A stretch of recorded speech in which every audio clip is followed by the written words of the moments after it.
welcome everybody to our podcast at Your Backup Plan podcast show. This week, we are interviewing our beautiful, wonderful Dianne, and she's from Vancouver, British Columbia. And she has a great story for us this week about her parents passing away and those obstacles and roadblocks and emotional roller coasters that we go through when our parents pass away. And I want to welcome Dianne to the show today. And I also want to welcome our listeners to our podcast this week to please like, share, and subscribe. I hope that each and every one of you can find a tip or a trick or something that resonates with you about our story today, because it's very passionate. She has a very passionate story about her family and what we could do differently, what we maybe could look at in a different way. So welcome, Dianne, to our show today.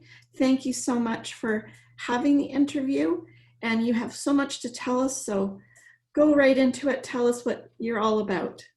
Awesome. Thank you so much for having me. So I guess we'll start with the beginning when my dad passed away. So my dad passed away back in 2004, and it was one of those things that you weren't expecting. I had moved from Ontario. So Toronto's the biggest city, but I live 3.5 hours northwest of Toronto. That's my hometown.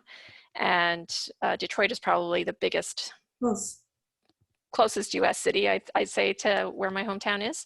And I got a call early in the morning. It was like, I think it was around 5:30, 6 a.m., if I'm recalling correctly. And, you know, you pick up the phone and then you see it's from Ontario, and it's like, well, this is unusual. Because normally we would talk in the evenings. Yeah. And I'm like, okay. So I pick up the phone and answer it. And it was my brother-in-law calling. He's like, Dianne, I have some news for you. And I'm like, okay. And what would that be? He's like, well, your dad has passed away. And my initial reaction was like just complete shock, because my dad was only 59, so fairly young in the scheme of things. And at 59, I wasn't expecting that. And I get this phone call at 6 a.m. and it's like, okay, I need to get home. And what happened to him, Dianne? He essentially went to sleep on the couch one night and didn't wake up the next morning. He actually passed away of a massive heart attack. And my dad was a big, strong guy, farm guy, worked for the city. Didn't really know of any health issues that my father had. He was a big guy though. And I guess it was his time, unfortunately. Way too early, but it nonetheless happened. So my mom actually found my dad. So my mom had gone to bed and got up in the morning and then found my dad on the couch and not breathing, obviously. And so my mom called my younger sister, who lives about 5 miles away, and had my brother-in-law and my sister come out. And then from there, they started figuring out what they needed to do to begin the process. That's a huge, huge shock. I mean, everything's a shock, but to wake up to that is a shock. Yeah. And just luckily my younger sister was there. So, and my younger sister and my mom are well, we're all pretty close, but because my sister lived 5 miles away, you know, she was the immediate contact person. And then from there, the phone calls started, right? So my older sister called me, and then my first thought is, I need to get back to Ontario. How am I going to make that happen? So I had to make my phone calls to figure out, okay, I need to get out of work. I need to get a plane ticket. I need to figure this out now. So that was the process. So it took me about a day to get back to Ontario. And luckily my Pacific Northwest side. I'm Pacific Northwest. So I'm Vancouver, Seattle area. Yeah. So you're not close by at all. No, it's a 5-hour flight and a 3.5 hour drive. After. So no small feat.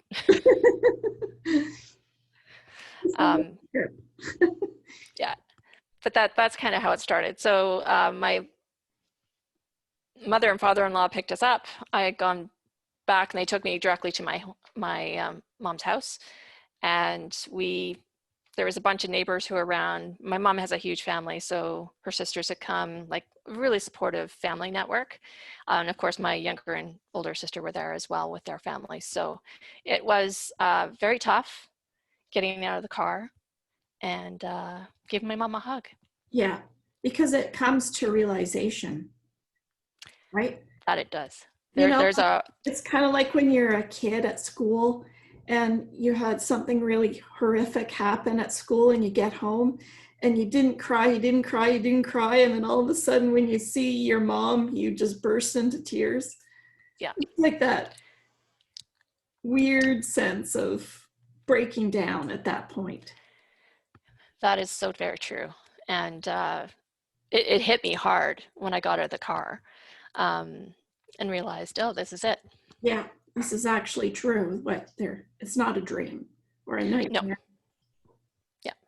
Now comes the work. Yeah. So that's that was the kind of the next step in the process. So because my older sister and my younger sister were there, they kind of started doing some pre-planning with the funeral arrangements. And my dad and my brother-in-law were both volunteer fire department people, and so they kind of had a network within there. So they knew the funeral director and the fire department people and all those kinds of things. So I think that one of the biggest things we had to figure out is how to get the funeral done. My dad was pretty much known by a lot of people in the community because he did work for the city. He did road work for I couldn't tell you how many years, but a lot of years, as long as I can remember. So Yeah, many. many, yes. So he had beyond the, when you live in a small town and a small town area, like there's the country block, right? So everyone knows everyone. And so all of them are there. And then my dad, because of working in the roads department, had all kinds of connections in town. So he was well known in the community. So figuring out the funeral arrangements were probably the biggest thing to think about, because we never had a conversation about any of this Right. before my dad passed. Like I knew my mom and dad had a will. They had, because I had seen it, they had it locked away in one of those little filing cabinet drawers, safety deposit boxes.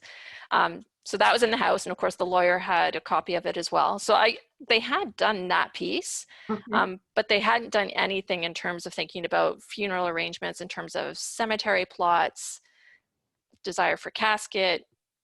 I think even the question of being cremated or buried, we hadn't had any conversations about those kinds of things. So my mom and the rest of us had to go into decision mode about, okay, so what would my dad want? So that was a big step. And my dad was a really big guy. So the standard size coffin, Of course, doesn't fit. doesn't fit. So, you have to get in the extra size. And then when you have to figure out even pallbearers, like who do you choose from? My dad was, again, big in the community, but we kind of narrowed it down, and everyone was very helpful. But again, my dad was a big guy. So, when you have 6 people carrying it, like, you need to be a bit concerned about The size. the size and being able to have them manage that as well. Yeah. So when you have to make all these decisions, did you actually realize, I mean, there's probably literally 1,000 questions they ask you.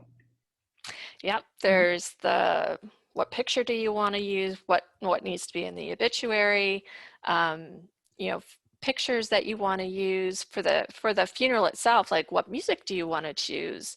And we couldn't have the funeral in the traditional funeral home because it wasn't big enough to accommodate the number of people that we knew were going to come to the funeral because of my dad's connections. So we had to move it to the United Church to accommodate the number of people. And then visitations, like how many visitations do you want? Afternoon, evening, like it was just overwhelming to think about the number of things that you need to make decisions on, plus dealing with the grief of a sudden passing that you weren't expecting at the same time. So it was a bit overwhelming for all of us. It's like, okay, it's very nice to have everyone coming and expressing their condolences and that kind of thing. But when you're trying to deal with your own stuff, on top. Like I was very appreciative, Yeah. but I'm like, you need space. Yeah. You need to comprehend and make decisions, and you're overwhelmed at that time. Very overwhelmed. Yeah. So, but people were also, being from a small town, very helpful. So they didn't want to push. And, if you asked, they would provide. Yeah. And if you didn't need to ask, then they kind of knew how to make that work. But there was a lot of cars. They actually had to close down the street in my hometown to accommodate the number of cars that were going up to the cemetery. So again, Really amazing, isn't it? yeah, to think about how many people actually did come and express um, their love for my dad.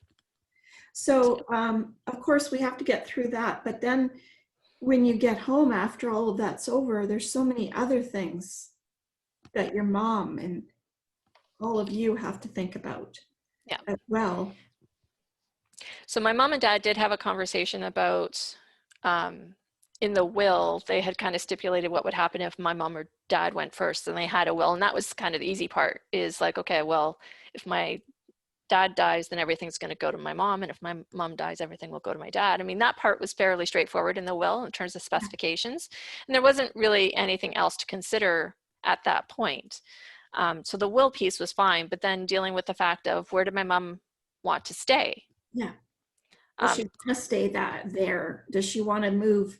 Because I find, working with the clients I've worked with, people don't realize what they're going to do when it actually happens and how you're going to feel. So are you going to want to stay in that same house? Sometimes you just don't want to have anything to do with it, and you need to be somewhere totally new and different. And then other times you want to stay there. You feel connected there, and you feel like you have to stay there because of you and the other person. Somehow there's that. So yeah, it's a really weird feeling of, and everybody's so different, but you don't think of that. Yeah. My mom was very steadfast in her decision. That was probably one of the easiest things. She was not leaving the farm, period.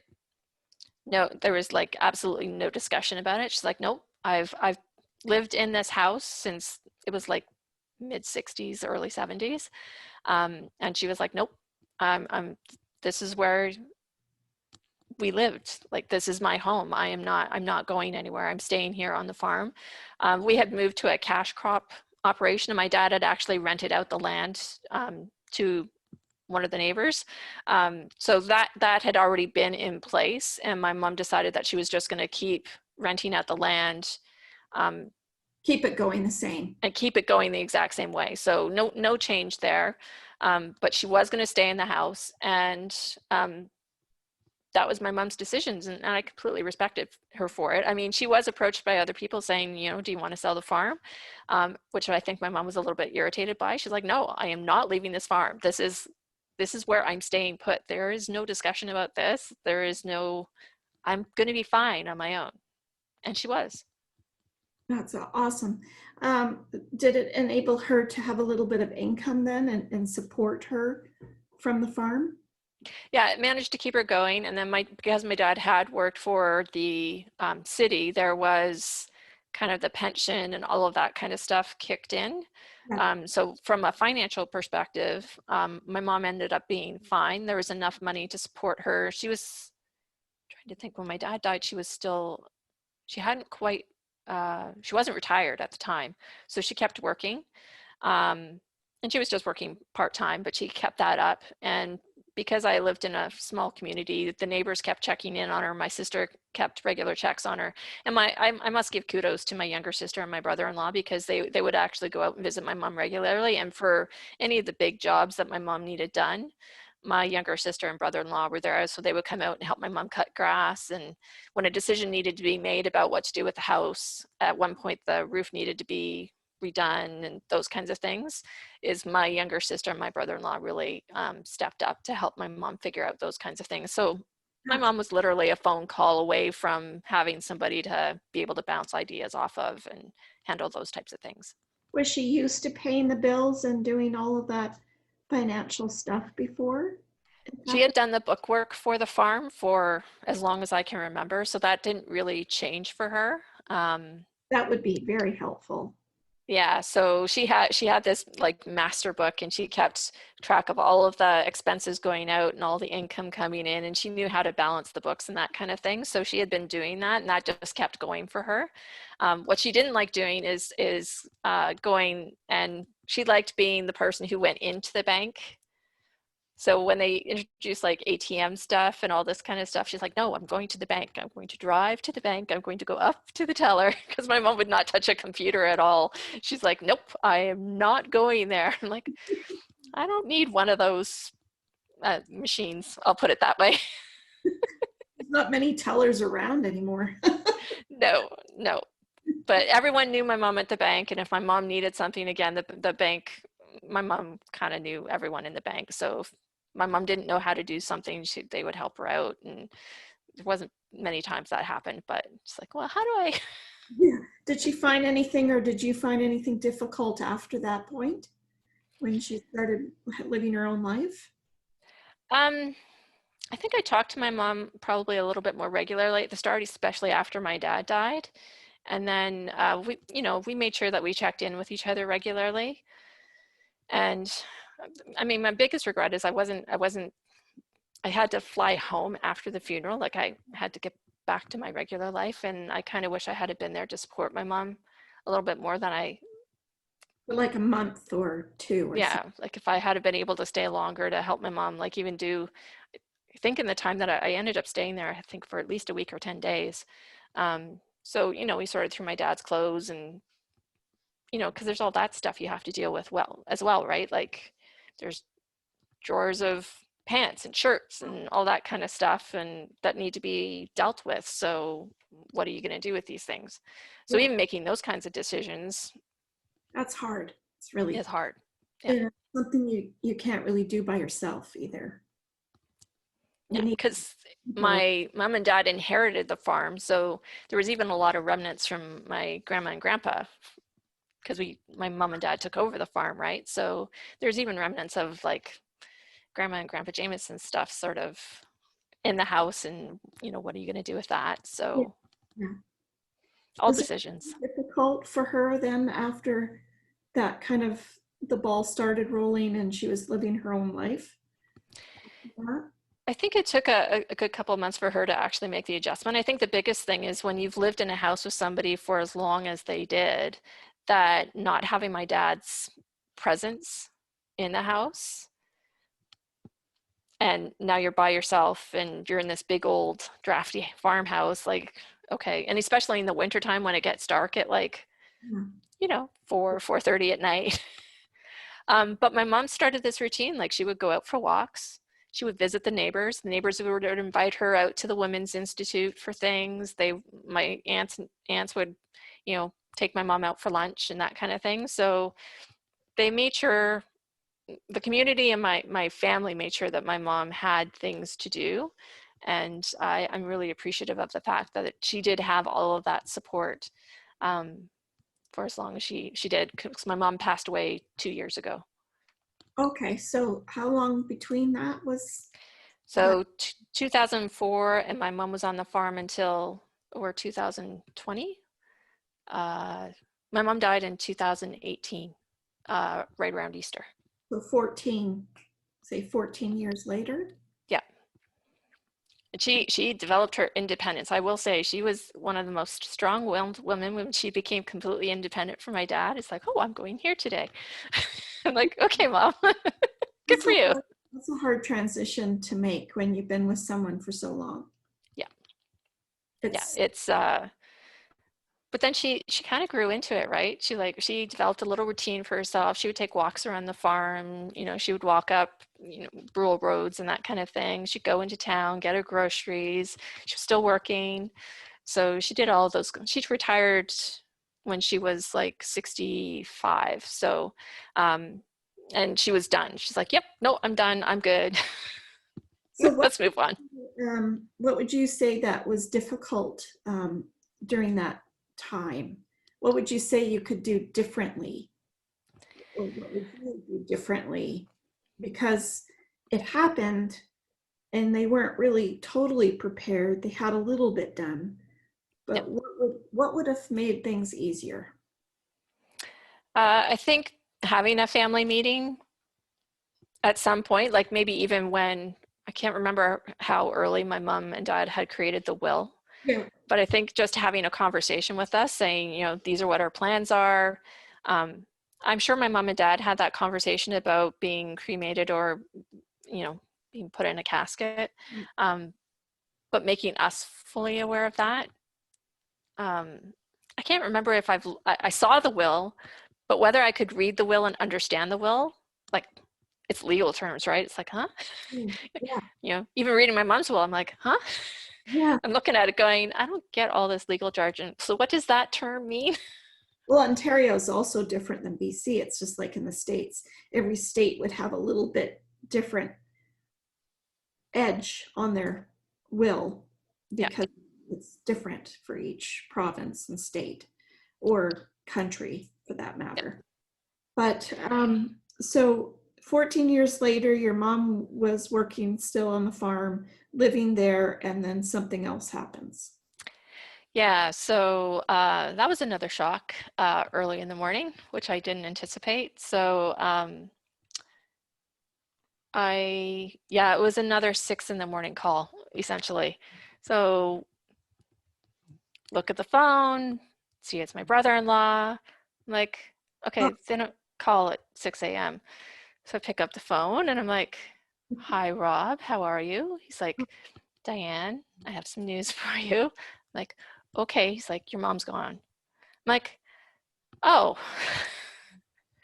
okay. So now I'm in the exact same situation. I'm like, okay, I got to get home.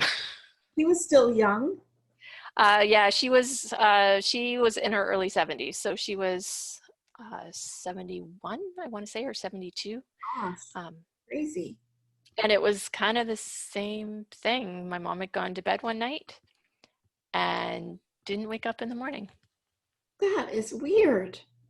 And otherwise, as far as I know, she had a little bit of high blood pressure, but as far as I knew, it was managed. And She was fit, like she she was fit. I mean, she walked, you know, did everything. had everything. But I can't say that we learned any really good lessons based on my dad's passing because we didn't have a follow-up conversation with my mom about what she wanted Right. for her funeral, which thinking about a lesson learned, I'm like, okay, I wish we had that conversation. I knew my mom, she adjusted the will after my dad died Yeah. because my mom was very clear that she wanted to leave the farm to one of us girls. But given I lived out in BC and my other sister lived a city life in Ontario, and my younger sister lived literally 5 miles away, my mom's wish was to leave the farm to one of us girls.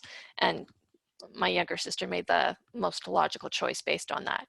Yeah. So I knew she had changed the will, but I hadn't fully. We didn't have a conversation about what Ever. changes my mom specifically had made to the will. I just knew that it had been changed, and I had heard about one of the major changes, but nothing much else after that. So It, again, another family meeting would have been helpful at that point.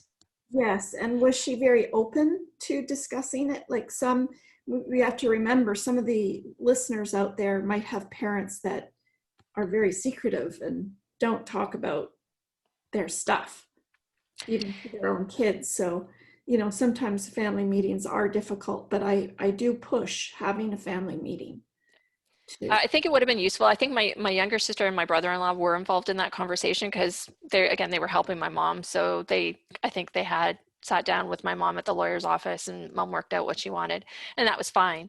yeah, Um, I just wish that, I think because of the distance of me being far away, being involved in that conversation, I think it would have, at least I would have been in the know about what other things she had done. yeah. But I never even thought to ask my mom, actually. It came in one year, I'm like, oh yeah, mom's made changes to her will. And then I didn't really think to ask my mom, okay. And I think my mom would have been open to having the conversation, because if we did have the conversation about her leaving the farm to one of us because she wanted to maintain the family name, I knew that was core to every decision my mom had made about the farm. So That part you did know, but the that I rest, did know. Yeah, but I didn't know, like, from my dad's pension. Like everything that my dad had accumulated had gone to my mom, but I didn't know how much was in the fund. Like I knew nothing of the financial details of it, but I knew my mom and dad had somebody who was a financial planner who was taking care of everything for my mom and making sure that my mom's best interests were met. Um, so that I did know that, but the more specific details I did not know. Right. So there was a lot of good things that happened, I can hear, was that you had a financial advisor that the family knew so that they could contact them, and they had some sort of plan, had put a plan together. Yeah. So that part was really good because some people don't have that. The other part that was really good is that they had a will. So Yes. even though they changed it and you weren't aware, but at least they had a will. And the other good thing is that you knew that the family, she wanted to keep the property in the family name. So those three things were very, very helpful in comparison to a lot of other families. But it would have been nice to have a family meeting and really talk about um, not so much that when it happens, because it could be a sickness, it could be dementia or something that has a stroke and you're disabled. So there's a lot of other issues that could arise other than just a death issue, because they're, your mind or your body physically capable. So then, of course, the family's like, okay, now what do we do? Mm-hmm. Right? So those are the kind of family meetings that I really stress to people. And it's to talk about, as you have learned through this process, and it's really to delve deep into the feelings of what does that person want it to look like after. Do they, they want everybody to be fighting, because some families, oh, that's another good thing too, that your family was not fighting. Yeah. Your family was getting along, which is also a big thing. Yeah. I'm very fortunate in that my younger sister and older sister, like, I don't really disagree. And I really wanted to respect my mom's wishes Yeah. because it was her life. She needed to decide what she wanted to do. So even doing renovations in the house and that kind of thing, planning that out, because when you replace a roof, it's not a small cost. She redid the kitchen at one point. Again, not a small cost to redo a kitchen, especially in an old farmhouse. Um, I'm like, okay, mom, you get to decide. This is your home. You get to decide what you're going to do with it.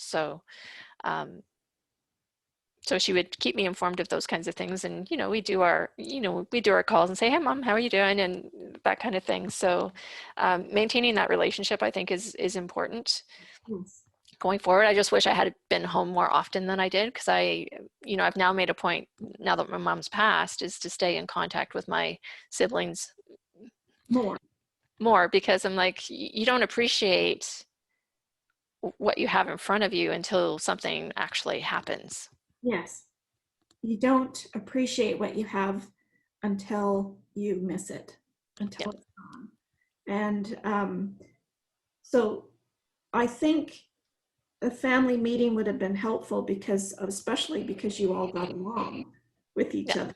It would have made sense, because there's a lot of things to discuss other than that black and white issue of the property and so forth. But the other issue, of course, is what did she want? Did she want music? Did she want people? Did she want a party? Did she not want a party? What did she want the picture to look like after she's gone? Did she want to give anything to any particular person?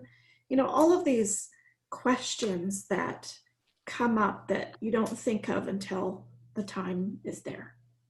Yeah, and with my mom, it was the same thing. Is like, didn't expect her to pass away when she did.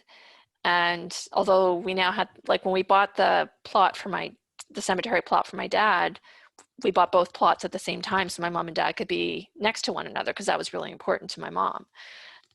But even thinking about my mom's funeral arrangements, we kind of went through that exact same process of, oh, we need to figure out the casket, we need to figure out flowers, we need to figure out the music, we need to like the picture, the obituary. We weren't any better prepared when my mom died than when my dad died. And we didn't have a conversation about it because I think we all thought, well, mom's going to last, mom's going to be around for a really long time. Another And 20, then 30 years and yeah. we don't need to talk about this now. We can put it off and we can wait until later. Well, you don't know when later's going to be. No. Well, we kind of do. We don't know what's going to happen. We just know something will, but of course, we think we have lots of time Yes. and we don't. What would you do differently with your mom's situation other than having a meeting? I think for me, maybe staying in touch with my mom more and just catching up with her. That distance that I have between here and Ontario was always, you get busy in life and it's like, really, it's your family. Yeah. Like you need to stay in touch more. And that's probably one of my biggest regrets after my dad died is, I should have made more of an effort to go back home and visit with my mom more often than what I did. I mean, I can't change what transpired, but that's probably my biggest regret after my dad died. What about vehicles and accounts and that kind of thing? Did the family know or were they aware of all of that stuff?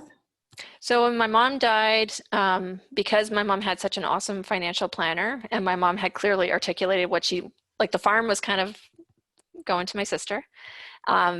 But from a financial perspective, my mom made it really easy and she just split everything 3 ways. And then for the grandkids, she made sure there was sort of an allotment for the grandkids because she had 6 grandkids. So she made sure there was a little bit for each of the grandkids. So my mom was very clear in her will about how she wanted to articulate the finances that were left over. But again, you don't think about these kinds of things like the car. And I'm like, okay, well, I had a really old vehicle that was in constant need of repairs. And I'm looking at the car going, well, my mom just got it. Essentially, it was a brand new, it was like a year and a half old or 2 years old. And we're like, well, okay, so what do we want to do with the car? Right. So I'm like, okay, well, do either of you want it? And they're like, well, no, we don't need it. And my older sister was like, no, I don't need it either. I'm like, well, okay, if I took it, what would you want for it? So we actually had a very easy conversation about the car. So I'm like, okay, so this is the amount I'm going to pay, and you two are going to get out of my amount money I was getting, I'm going to give you so much back for the car. So we figured out the car fairly easily, but it's Yeah. how to deal with the other stuff in the house. Like my mom has this huge piano in the house, Yeah. and it's like, okay, I don't even know how we're going to get the piano out of the house. But And helping my sister make some decisions about those kinds of things, like the clothes, all this stuff my mom had accumulated over the years. Like, what do you do with this stuff in the house? Because it's all there, it needs to go somewhere. So, but essentially, my younger sister decided that she would just rent the house out as a furnished house. So we haven't actually had to reach that point where we've really needed to decide it because everyone who's moved in to rent the house has just decided that, well, we'll just take it as is and the piano can stay. So that made it a bit easier in having to make decisions. But my mom has all these like teacups and stuff like that. And I remember when we were kids, we were looking at all these teacups in this teacup cabinet and deciding, oh, well, I really like that one. And I don't even remember what I thought about at the time, many years ago. But we've kind of left those pieces in the house because people have been willing to move in and just rent the house furnished with all of my mom's stuff in it. So, well, we're lucky that way. yeah. But eventually a decision is going to have to be made about that stuff because I'm Yes. sure my sister will make a decision about what she wants to do with the house at a later point in time. So in the app that, of course, that your backup plan has, it has a spot for furniture and cups and saucers and artwork and vehicles and boats and things that you would have that you would like to make sure that you want to give to somebody. So of course that would make things easier. I do know sometimes people will take pieces of paper and tape it to the back of something if they know that certain person wants it. Yeah.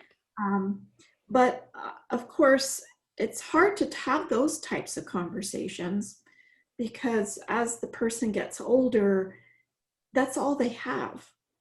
Mhm. Memories. They're all memories and they're all attachments to those things. And so it's hard to have that conversation with your parents who are aging and to say, well, would I be able to have that when you go? Like, how do you even approach that conversation? How do you, but when the time comes, like you have experienced, there has to be some sort of decisions. And what did they want? And what does everyone else want? And yeah, it's all difficult all the way around. Well, my younger sister has been really good about involving us in the conversation about what to do with certain things and all the sentimental stuff of value. Like we sorted that and got that out of the house, and we essentially moved it to my sister's house. um, so that Yeah, left just really the furniture in the house, and like the teacups and stuff can stay, but anything of sentimental value that had that we sort of wanted to have time to sort through, we just kind of transposed it from one place to another place. And my sister's been happy to keep it in her basement. I'm very fortunate to have such a nice sister.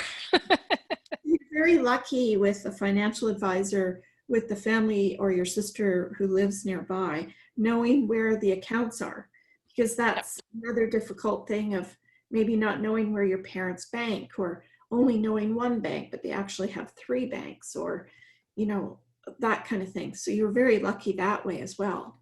Yeah. My mom's, I will say, I know some other people have very complicated financial arrangements, but I'm very fortunate that my mom had a very simple way of dealing with the finances, like one financial planner, one bank, one lawyer, and that was it. Yeah. But there's not very many people that do. No. Not anymore. Well, and I'm even thinking about for myself is like I've got probably three different bank accounts just Yeah. because I have money for this here and I have money for this here and I have money for this here. So even in thinking about, okay, I probably need to be more prepared. And I will admit, even though both my parents have passed on, I haven't figured out my own stuff yet. Right. And I know I need to. Um, Why you're here today, yeah, telling other people that, we all need to look at this. It doesn't matter how old you are. yes. And what's your situation? You have a husband and children? I have a daughter who's going to be turning 12 soon, but I am actually separated. So no longer with, and that creates an extra layer of complication, I think, in terms of figuring out. Like I know for all of my stuff, like I want to leave everything to Zoe, um, but having that X in the picture when my daughter is 12, like, okay, so how do I figure out what can and can't I put in a will so that I Right. can indicate what my own wishes are in terms of that. And I And haven't even answered my own question. Do I want to be cremated or do I want to be buried? I'm leaning towards probably cremation, but I haven't even decided that. And you would think by now, after having gone through both my parents dying, that I could answer that easily, rather simple that rather simple question. Like I need to be able to specify, yes. but I haven't made that decision yet, and I don't know why I'm putting it off. But I'm definitely putting it off. I think we all do. And I know even just for the will part, I think the biggest with my girls grown up now, but during the time when they were younger, it's difficult because your first roadblock when you're thinking of doing a will is, of course, who do you want your kids to go to? So then all of a sudden there's this barricade up that stops you from doing anything because you can't decide that part. No. So we all have these obstacles and roadblocks, but we really need to have a plan and just do it and think about, well, maybe I can change it next year. You know, And knowing you have that option, right? I mean, get something set up and available. And just like I should have a conversation with my daughter about this. It's like, okay, just so you know, like she's still got grandparents on my ex's side, and even knowing their wishes and what they're looking for and that kind of thing. I mean, she's going to have to go through that at some point, because they're getting older in age, and knowing what that looks like. Right. I will And say when my mom passed away, um, my daughter hadn't had a lot of contact with my mom except through conversations. And then, my mom didn't have a computer, so everything was by phone, right? Um, so I actually did not take my daughter back with me when my mom passed away, because I knew Zoe would be overwhelmed by all of these people that she didn't know, plus not being at a funeral and not having seen her grandma that much. Um, that'd be overwhelming. yeah. So everyone's asking me, so where's Zoe? And I'm like, well, I decided not to bring her back Yeah. for this very reason, because she's a shy kid and I was having a hard time just dealing with it myself. And trying to regulate everything else at that same time was overwhelming to me. So your experiences have definitely hit you hard, but you need to really delve deep and do something for yourself, of course. And I realize that's hard. We all have to face it and try and deal with it. But being separated puts a whole other extra into your decisions. I haven't Because, figured out what all those layers are. right. So, sometimes when you have a kid and you have one or two or three on your own and you're separated, sometimes the person with your ex, he might be the greatest person to put your kids with full time on a regular basis, or there might be two or three people that the kids should be with. You know what I mean? Like, Mm-hmm. um, so there might be somebody that's really good to be morning till night getting the kids ready for school, and then the ex-husband could just maybe, or ex-partner could have only visitation or take them away for holidays and weekends and days, and so it gets complicated when that picture arises. And if something happened to you tomorrow, what would the window look like? Who would look after things? Who would? Yeah, and that's a really important question. And honestly, I have not figured that out. I have in mind what I think I would like, but I know that that would meet with some resistance from my ex's perspective.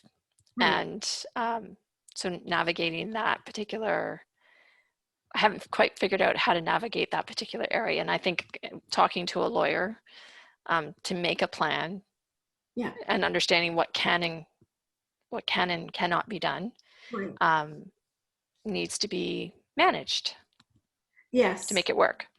And that's a good start.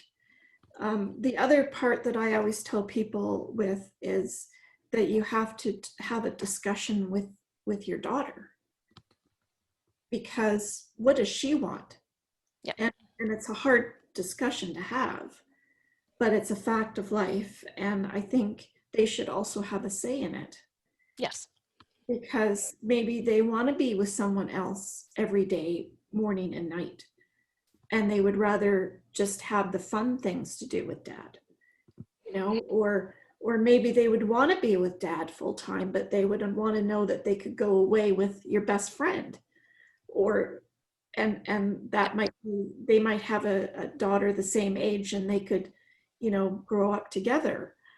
But these kind of decisions are not just meant for you, of course, but you'll have to have that conversation around her, and who is she around most of the time? Who does she rely on? Who does she want to call? Who does she have help her with her homework? Who does she want to have take her to sports or activities, and all of those things that come up. And you don't realize now that you've made that list, it's like, oh yeah, I never thought about that. I never thought about that. So even having gone through again, both my parents passing, I'm feeling like I need to make some decisions so that I can actually get something down on a piece of paper and then have that conversation to say, okay, so, and involve her in that conversation about what that might look like. Right.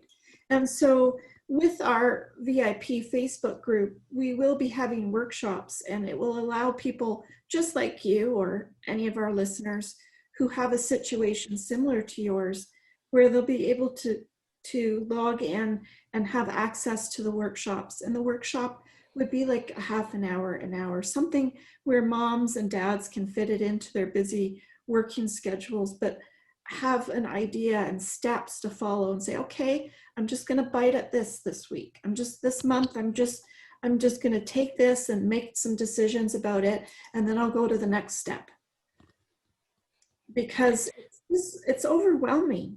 It's overwhelming when it happens.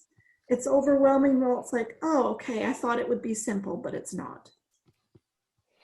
You never know how complicated things are until you're put in it. And then it's like, whoa. Yeah. And even just thinking about my own situation in terms of how I need to move forward, I'm like, yeah, that step by step, like, okay, this is the only decision we're making this week, Dianne. Just make this one. That's it. Okay, I can do that. I think that breakdown to make it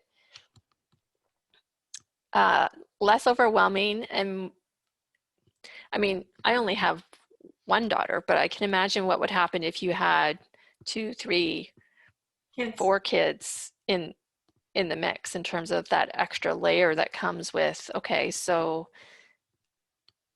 what's my practice here? Like what do I want?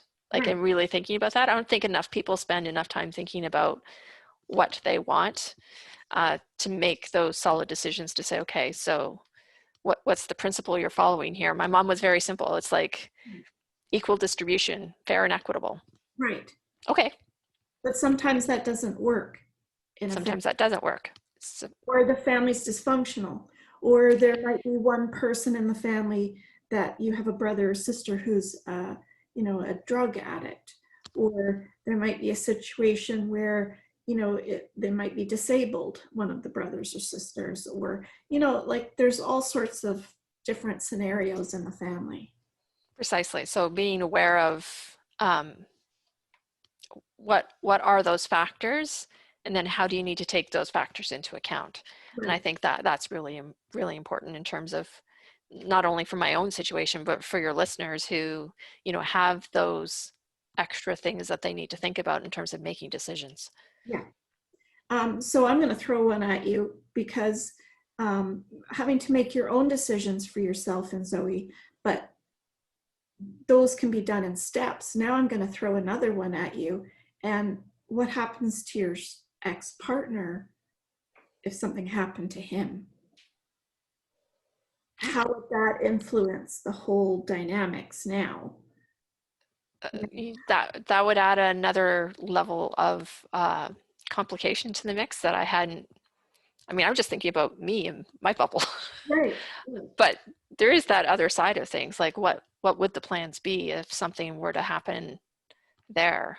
Yes. And I actually don't have any idea. And again, I think maybe making an opportunity or creating an opportunity for that conversation to happen, Yeah. so that we both know what each other wants is going to be warranted, especially for the sake of Zoe. That's right. And to not have it sprung on her and then have it left for her and the people around her to make decisions. That's not really fair. No. Her, especially when they're younger, or even when they're in their 20s. No. That's you're still too young to know what their parents want. Well, and then again, what you were mentioning as well, like the way my parents died was fairly straightforward, but for other people who do have health complications of some sort, where I know people who've had to put their spouse in long-term care because of dementia and those types of things. So, okay, well, you need a plan for that.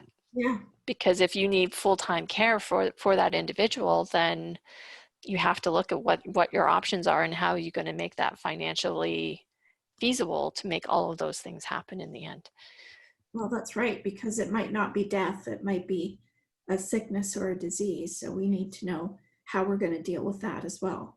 I had a really good friend who I had met in the Okanagan at the time, and they had just turned 60, but the husband had gotten dementia so bad that she actually had to make a decision to put him in a home.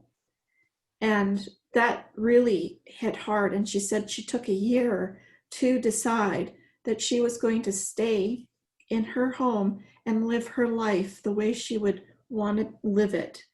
And yes, she'll go and visit him, but she actually divorced him as well after a long, long marriage.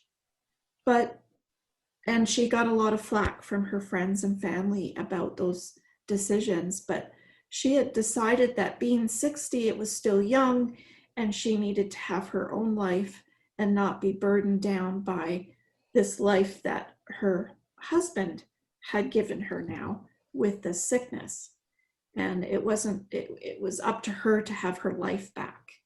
And that meant a lot to her, just like your mom got her life back. And so even in a sickness like that, it was so hard because the person hasn't died, and you can't be if you want to be a nurse and a caregiver for the rest of your life, that's your choice. But what if you don't? Right. So yeah, there's so many decisions that we don't really, we're not really aware of unless we hear the story.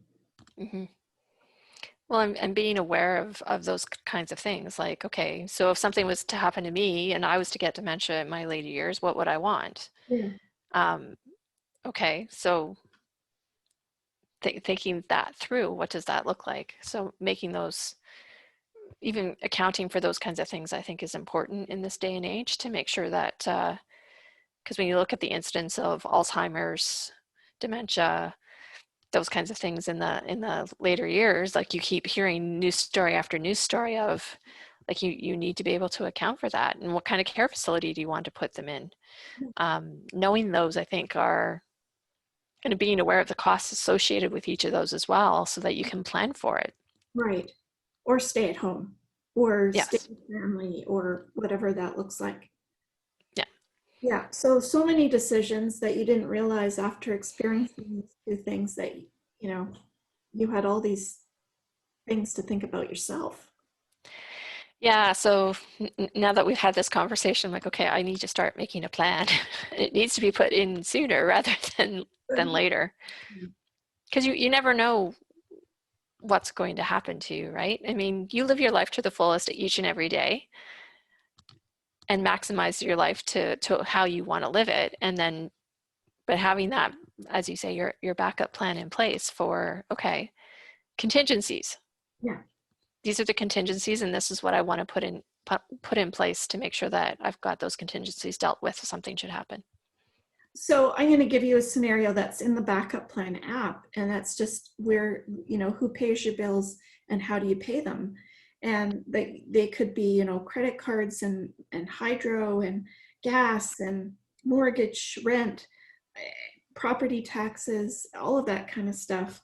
And so being single and having Zoe, that would create quite a stir if something happened to you coming home from work one day and you end up in the hospital, but you can't talk. And Zoe doesn't know what you do to pay the bills. No, she doesn't. And does anybody else know what you do to pay the bills? Actually, no.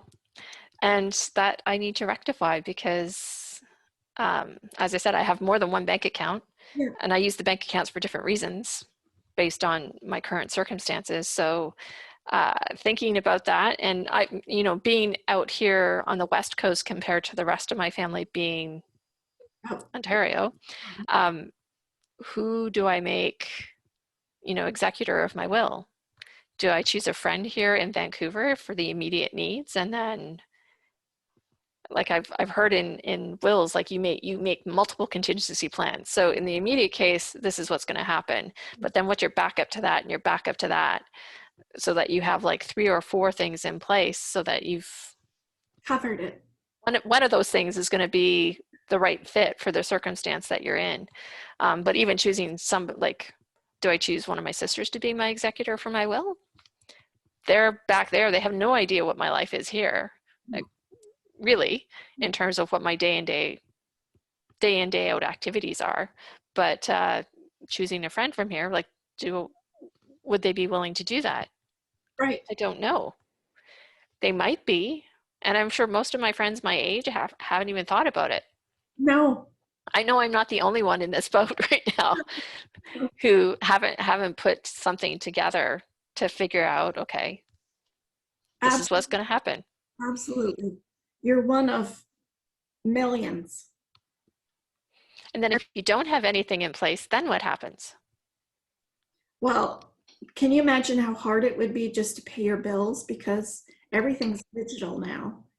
So you really need to have access to the computer. Now, Zoe might be able, because she's younger and they're more apt to knowing how to get into the computer, which would be better than just a single person that didn't. Right. But they still need to know what accounts to pay where and what account it is to have it paid. And Yes. how you do that. You do it online? Do you do it in person? Do you all of those things. So Even having a master list of like sort of your bank accounts, use this account for this account for this, and like sort of mapping it out, yes, will wise or otherwise, so yes, that people know. Like my younger sister was fortunate in that my mom and my sister worked closely together on the finances for the farm.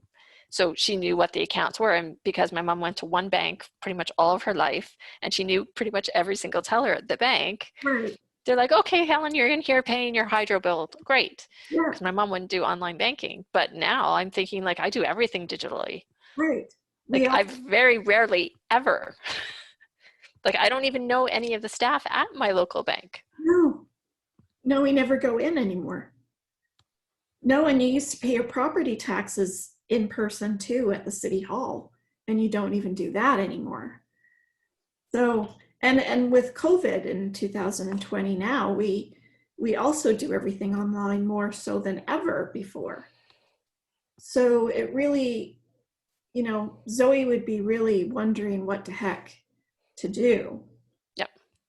And I always look at it as a picture of 6 months. What if you couldn't talk for 6 months?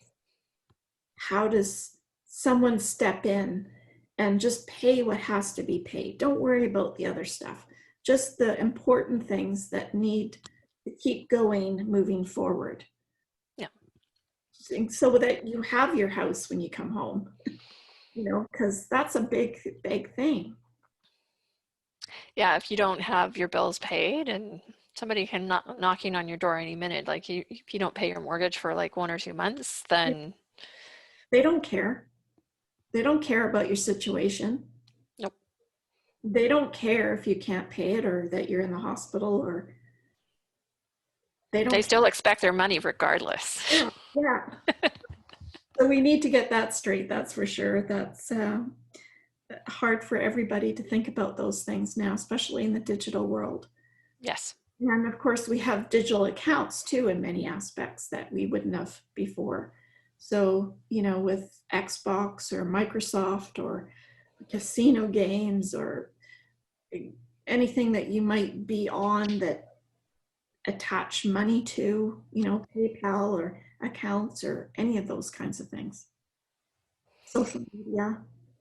So those are all in the app to make sure that, you take 1 month and you just do your social media and how to access it. So Zoe could decide. And we talked about that last week's podcast about how we could have a digital account, perhaps a website or a blog that somebody might have, and you would like Zoe to continue that. Let's just say, what is it? Do you want to close? Do you want to continue it? Do you want the story to continue?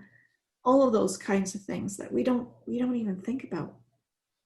But your mom had an easy life, of simple Yep. life compared to But all. yeah, I have an Instagram account. I have a Facebook account. I have a Twitter account that I don't use, but I have all these accounts set up. So, going through that process of deciding, okay, what to do Yeah. with those accounts. Even I never even thought about having to lay out specifically what that might look like. It's like, okay, I mean, Yeah. I had a client who had a blog and they wanted to continue with the family. So, I could see that's a lot of years that they've been writing a story and they just want it to continue. That's awesome. That's a really cool idea. But for other people, we need to make sure that we close those accounts so that they don't get hacked. yes.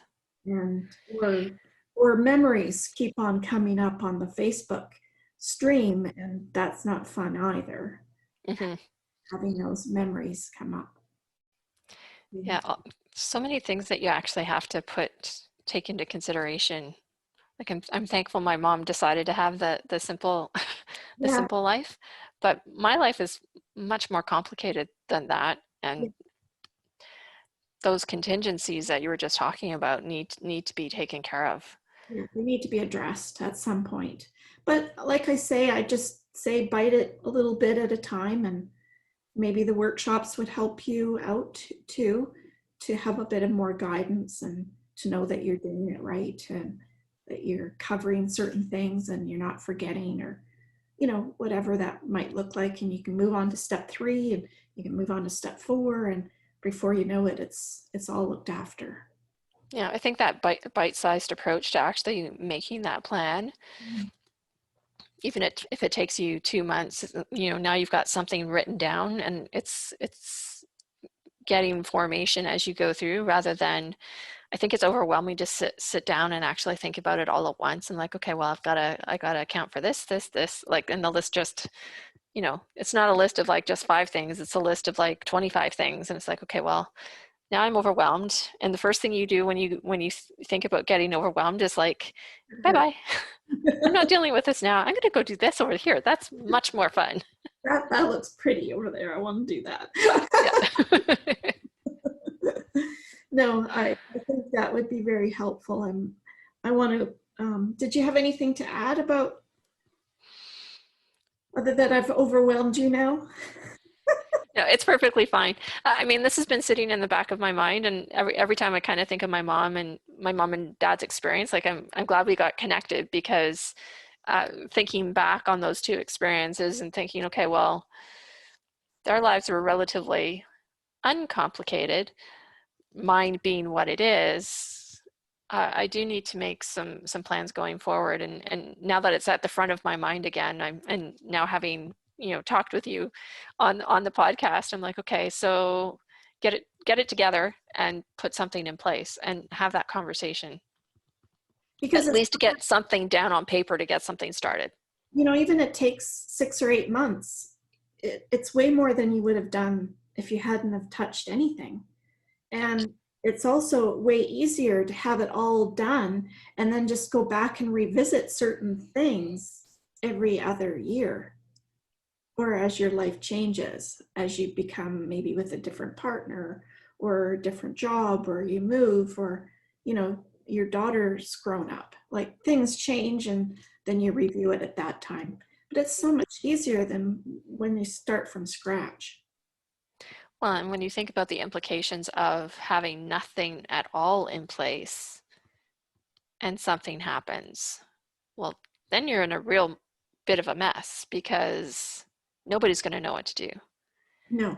Nobody's going to know what you want. No. Um, and even thinking back to the funeral arrangements we made, like, I don't know what kind of coffin my dad wanted or my mom wanted. We looked at the options and picked one Yeah. that we thought suited her personality. Um, so even those kinds of things, like, But there's a these. problem in making those decisions at that time too, because you have a lot of what's that called? Not greed, but worry that they're gonna like what you chose, or did they deserve it, or did they deserve the better one? Like, you're gonna make choices at that moment differently than you would if you pre-planned, No, because you don't have any emotion tied into it. And that's true. it's for yourself. So for some people, they'd want, well, the middle of the road coffin, or some people might say, well, I just want the cheapest plywood box. It doesn't matter to me. Right. So everybody, or somebody might say, I want the one that has the brass handles and the walnut polished wood and the engraved nameplate. Like, they want everything. Mm-hmm. But how do you know? Unless you've gone through and thought that through, more people need to be working with you and actually figuring out how to put these things together, because I'm just thinking through like, well, what I want. As you were saying those things, I'm like, no, I'm plain Jane. I don't need anything fancy, um, but then I'm thinking, no, I actually want to be cremated. So I've made one decision. Yay. It was easy. But so many people have their beliefs or their culture, their religion, or so that adds to it as well. Or you can imagine if you got remarried and how that now affects that whole thing. Like, it changes again when you have multiple families put together. Right. There's You get together with somebody who also has kids, and then you're a blended family that's much bigger. Oh, I don't want to go there right now. very complicated. So we're going to talk about all these kinds of things for the podcast, and it's I get so excited. I'm so passionate about people like you that want to do something, that want to make a change, and that see that it doesn't have to be that way. When you've seen it and you get away from it, and you're like, it doesn't. There could have been this, and there could have been that, and it could have been a lot easier and not so emotional and not so worrisome and all of these kinds of things. And it doesn't have to be difficult. But we don't know unless most people don't realize the implications. I think sometimes it's a question of not knowing what questions you need to ask in terms of figuring this thing out. So even just having like a very simple checklist of, okay, here are whatever the number is. These are all the decisions you need to make. Yeah. But to make it simple, less stressful, not overwhelming, so that you can think about it logically, Yeah. so you can think about what you want, we're only going to focus on these 3. Yeah. Make these 3 this week. Just okay. We'll do this project this month, and next month we'll work on that chapter. Yeah. No, that sounds reasonable. And I think that would really work well, just like for you or for blended family people and for partners and the LGBTQ, that whole partnership thing is complicated too. And people need to consider that in same-sex marriages. It's complicated. There's so many different scenarios that everybody has. So married, not married, living together, it's complicated. No. Married for 75 years, Yeah. And they think they know everything about each other, and they don't. Because usually one only does the accounting part, the other one doesn't. So yeah. It's complicated, and it doesn't have to be. So, right. And as you said, being open to a conversation about it. Yeah. Like just like sit down and spend like a half hour, 45 minutes to say, okay, here's where we're at financially. I mean, that's the great thing about my mom is she had that book. So my mom and dad would go into that book literally every month, and they would cross-check all the accounts, and my mom and dad would have conversation about that. But I know there's, other relationships out there where, one, as you said, is predominantly, okay, so they do the finances, they do, you split up the duties, so to speak, Yeah. and then you're not fully aware of what's going on. Right. So then we need to have those conversations of let's do this part this month. Right. Get through that. Well, I am so stoked with getting you going on your plan and your journey and getting that. Very excited. I'm realizing more and more in the importance of this, given the fact that I do have a 12-year-old who needs to be taken care of for the next at least 8 years of her life until she decides what she wants to do with her own life. So I need to have something in place for her, because otherwise that's gonna be very emotionally taxing Yeah. for her, and it'll throw her into a whole quandary about, okay, so what do I do now? Yeah. Yeah. And And having somebody in place to help her figure things out needs to be put in place for her. And the issue, I mean, we're going to talk about wills, of course, and wills are a little bit of it, but only a little bit. But having a will at least stipulates who do you want as your guardianship. And that's an issue in British Columbia, and it might be an issue across Canada and in different states and in the UK, because there's different rules around that.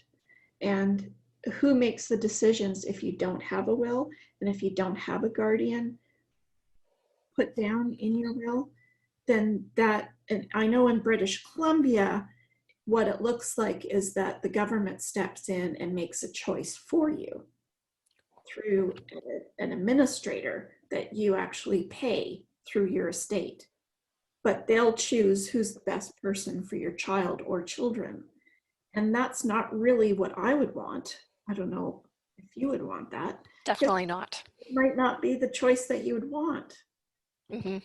So, or that they would want, and that's not fair either. So it's important to make, talk about some of these choices, because we're unaware when we don't have something what it would look like. So Right. Yeah, but I appreciate your time, and I'd like to maybe in 6 months to a year talk about your journey through getting some of these questions answered for yourself and your family, and because it excites me to know that you're going to be better prepared and that it's going to go smoother. And for women, I think we have to feel secure and protected, and we have to know, it's like knowing your car insurance has run up. You can drive around all day every day for weeks not knowing that your insurance is up on your car, and it didn't bother you. But as soon as you do know, like, you all of a sudden you can't drive your car Right. because you know that something might happen. So I always look at that kind of in the same scenario. And even having a car in somebody's name isn't that easy to get transferred. So it's all of these little things, businesses or property and vehicles, and maybe there's a disabled person in the mix of things, and it's all very complicated. But we will get back together, I'm sure, when we can see that you've gotten through some of the chapters of the things to do, and we'll make it as easy as we can, and you'll be able to let us know how that goes in a few. I'd love to come back and have that conversation. And now I'm motivated to actually make small decisions on a weekly basis. So thank you for that. Yes, absolutely. I think we need to. And why try and do it all at once? It's crazy. It's crazy. So yeah, we'll get you there, and I think we'll get everybody listening. We'll get them there too, and I think we'll feel better for it. Thanks so much for coming out again and listening and talking and sharing your story with everybody, all our listeners. And I appreciate it, and because your story is very special. Well, thank you for having me. I've enjoyed having our conversation, and it's opened my eyes up to a number of things that I need to start working on. And thank you for breaking it down for me so I could figure out what the first steps are. Awesome. No, I really look forward to working more with you. And everybody listening, please like, share, and subscribe to our channel. Thank you so much for coming out and listening to our broadcast this week. I appreciate it, and I'm sure Dianne does too. And we'll have her come back and give us an update on how that's going, and we'll find out who else might need some help. We're open to having people ask us questions. Our VIP page on Facebook is With Your Backup Plan, and you can join, and you can get tips and tricks, or when workshops come out, and when new videos come out and so on. And you can ask other people questions within the group. So somebody might have already, gone through that or experienced this or whatever, and people can share in that group as well. So I look forward to having you come back, Dianne. Thank you so much for coming to the podcast show this week. I really appreciate it, and thank you for sharing. Thank you for having me. I've had a great time. Thanks. Thanks so much. Me too. Talk to you soon. Bye, Okay, everybody. Bye. bye.